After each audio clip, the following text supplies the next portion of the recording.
Thanks, Nick. Today I'm going to be talking about active allyship as it intersects with our algorithmic world.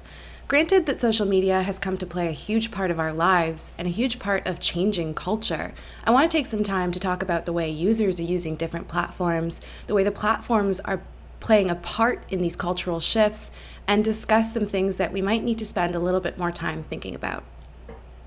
My name is Melissa Eshaghbeigi. I'm a speaker, digital ethnographer, and creative strategist, but most importantly, I'm a lifelong lover of the World Wide Web. I've made a career out of being extremely online, helping brands and organizations understand how people use the internet to plan for the future. Part of my love for this type of work has come from the way that I've witnessed myself and the people in my life use the internet.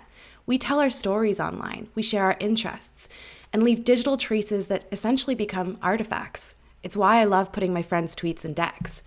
And I'm not the only one who spends this much time online. Now, for years, we've spent a lot of time online, but COVID-19 has increased our time on social media and other parts of the internet. Last year, Americans spent on average more than 1,300 hours on social media. Made me wonder, how much of your time is actually screen time? When we look into the data, it depends on the platform. On Facebook, it can be 58 minutes. On Instagram, 53. It really depends on who you are, your age group, and your preferred space.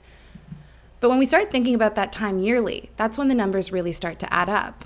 And so to answer the question of how much time is your screen time, for most Americans, it's 3.5 hours a day.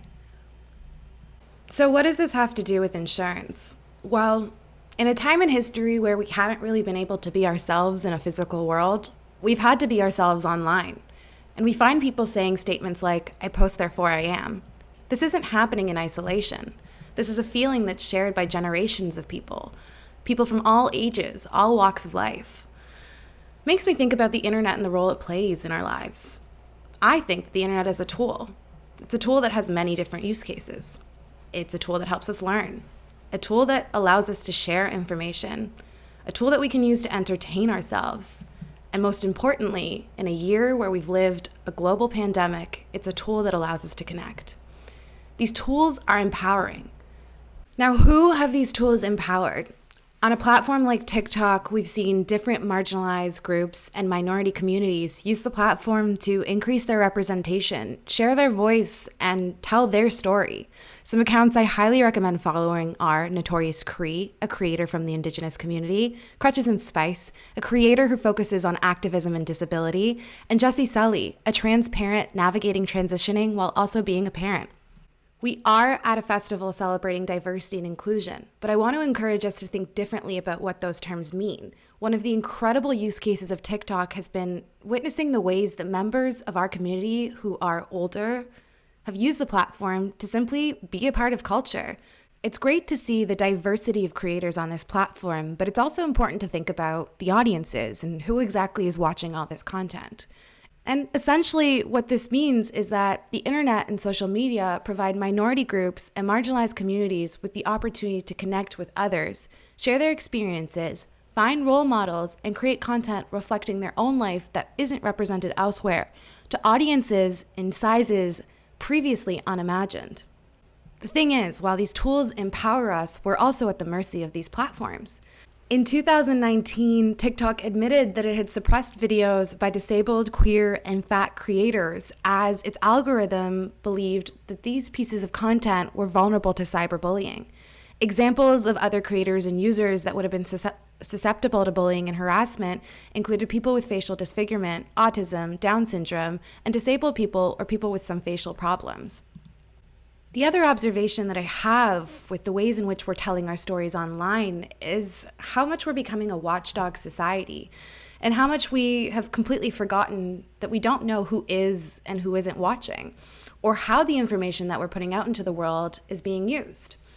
On the same platform, TikTok, there's a creator named Savannah Sparks, and Savannah is a lactation consultant and doctor of pharmacy who's come to be known as a prolific watchdog on the platform, calling out people and creators who are trying to spread misinformation and COVID-19 related conspiracy theories. Now, that's one aspect of the ways in which we don't know who's watching our content, we don't know how it's being used, and we don't know how what we post online will influence the life that we live offline. But we're also seeing it happen in the world of insurance.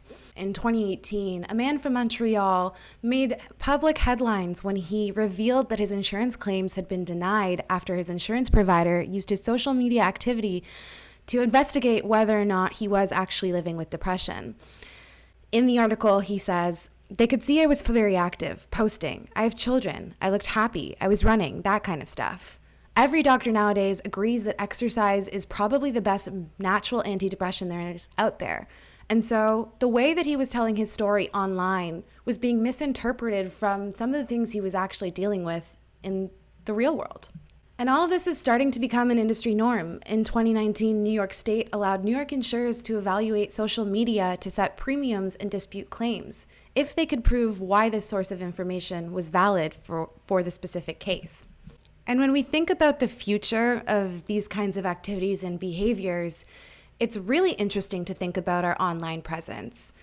Experts worry that if this social media surveillance world does come to pass, opaque algorithms and decontextualized data could lead to unfair higher premiums or ding people who don't know how to effectively signal health. Up until now, we've been discussing the public use of our social media accounts, the ways in which we consent to have our own information published, but we should also think about the ways that these activities happen privately. In August of 2021, it was revealed that Google had shared geofence warrants with members of the law enforcement.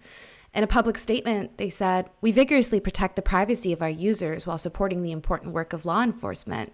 But these users did not consent to having their physical information and digital histories shared with members of the police. And all these examples lead me to wonder, who has the power to intervene? Who has the power to identify bias? Who holds who accountable?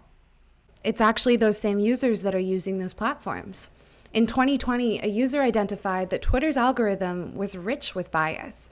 When posting a photo of Barack Obama and Mitch McConnell, the algorithm prioritized the photo of Mitch McConnell. And this led people to play around and test the algorithm, challenging it to identify the many biases that existed. What was revealed? That Twitter's photo cropping algorithm prefers young, beautiful, and light-skinned faces. So how does Twitter deal with this? Well, again, they take it to the users. In 2021, at a conference, Twitter released its first algorithm bias bounty challenge, assigning a cash prize to different submissions that revealed the way in which its algorithm is rich with bias. A statement from Twitter said, "We want to take this work a step further by inviting and incentivizing the community to help identify potential harms of this algorithm beyond what we can identify ourselves." Because sometimes we don't know our own biases. Results from this contest revealed biases towards age, race, skin color, but what stood out to me is a bias that I didn't even consider, a bias towards language. And this isn't just happening on Twitter, it's happening on platforms like TikTok too. And bringing this back to allyship, this puts us in a very weird position. Here we have a user by the name of Ziggy Tyler, and when putting a bio on TikTok's creator marketplace so that he could generate revenue from the content that he created, he was unable to include Black Lives Matter as a subject in which his content spoke to. But when he changed the language to white supremacy or anti-Semitism or pro-white, the platform didn't suppress it. It allowed him to post. The internet has always been a tool, but now it's an even bigger tool, and it's the mainframe for holding people accountable. So yes, the internet is a tool, but it's also a weapon. And when we talk about active allyship in an algorithmic world and discuss things like intention to action, we also need to think about accountability, privacy, and bias. I hope what you've realized today from this talk is that the internet gives us a great power, but with that great power comes a great responsibility. And sometimes that power can be misused or abused. When we think about active allyship in an algorithmic world, we need to be cognizant of the fact that the biases that exist in society exist in these platforms, and they're embedded in ways that are complicated to understand. When insurance providers are using this information to dispute claims or come up with premiums, I want to encourage you to think differently about what those posts mean, how they made their way online, and all the ways that they can be interpreted differently from what the user intended. And as always, just because someone posts it online doesn't mean they consent to having you see it.